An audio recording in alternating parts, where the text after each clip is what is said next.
Faktor-faktor yang mempengaruhi perkembangan peserta didik.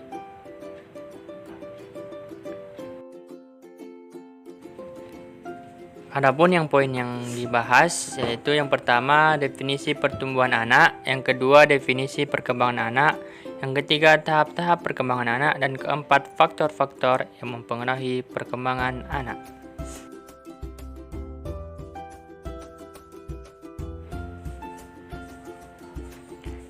Di pembahasan pertama adalah definisi pertumbuhan. Ialah pertumbuhan memiliki kata asal tumbuh. Dalam KBBI sendiri, tumbuh memiliki arti timbul ataupun hidup, dan bertambah besar atau sempurna. Sehingga secara istilah, pertumbuhan memiliki pengertian perubahan secara kuantitatif pada fisik manusia, karena beberapa faktor internal dan eksternal. Biasanya, pertumbuhan itu identik dengan fisik manusia, baik dia itu sehat ataupun sakit, atau juga bisa disebut dengan perubahan postur tubuh manusia dari yang kecil hingga besar.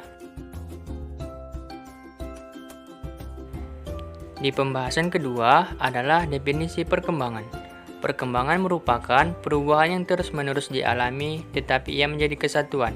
Perkembangan berlangsung dengan perlahan-lahan melalui masa demi masa.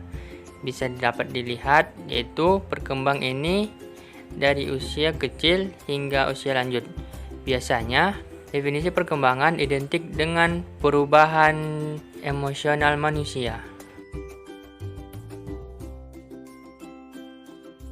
Pembahasan selanjutnya adalah tahapan perkembangan anak. Yang pertama diawali dengan bayi pada usia 0 sampai 18 bulan. Bayi adalah anak manusia yang belum lama lahir. Biasanya bayi ini belum mengetahui cara berbicara ataupun fisiknya belum terlalu kuat. Setelah itu yang kedua adalah anak 1,5 sampai 10 tahun. Tahapan anak dimulai dengan perkembangan berbicara dan belajar berpikir, serta sudah memiliki kebutuhan untuk dapat bergaul dengan kelompok teman sebaya.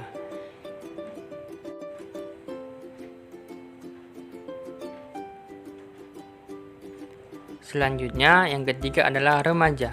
Remaja sekitaran usia 10 sampai 17 tahun. Remaja adalah waktu manusia berumur belasan tahun.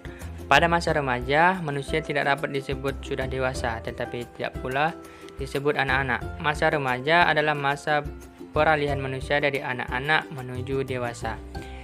Pada usia remaja ini, anak-anak mempunyai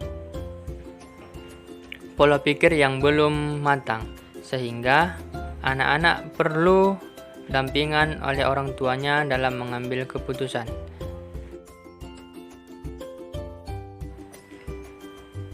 Selanjutnya nomor 4 adalah dewasa awal, yaitu usia 17 hingga 25 tahun. Pada masa ini, pola pikirnya sudah matang, sehingga tidak lagi condong kepada kemauan sendiri atau egonya sendiri.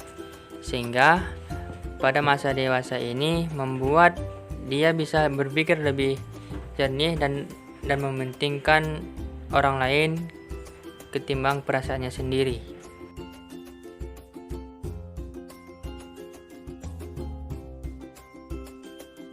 Selanjutnya yang kelima adalah dewasa, yaitu sekitaran 25 hingga 40 tahun.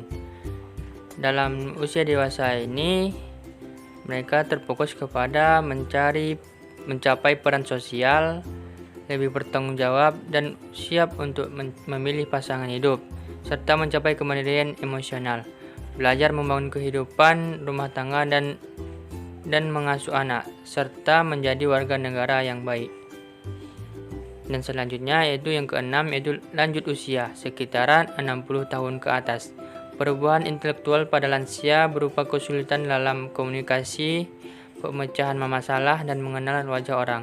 Sehingga pada masa usia lanjut ini, kemampuan orang tersebut mulai menurun.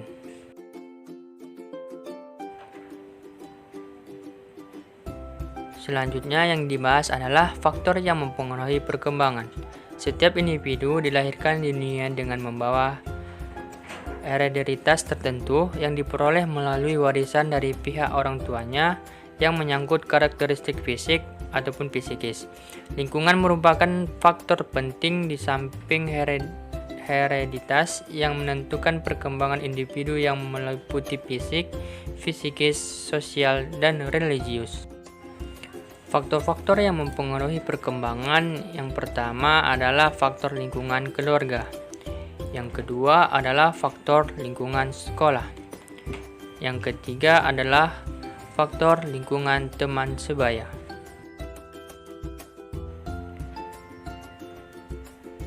Dan yang terakhir, faktor yang mempengaruhi perkembangan adalah penggunaan media massa ataupun yang kita kenal sekarang adalah media sosial.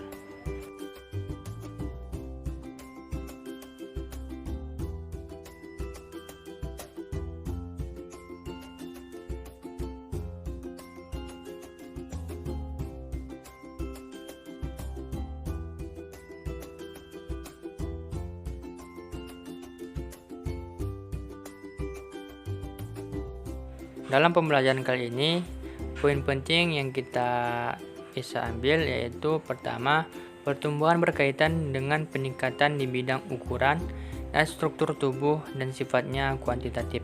Sedangkan perkembangan berkaitan dengan perubahan tingkat emosi, kepribadian, kemampuan, dan keterampilan.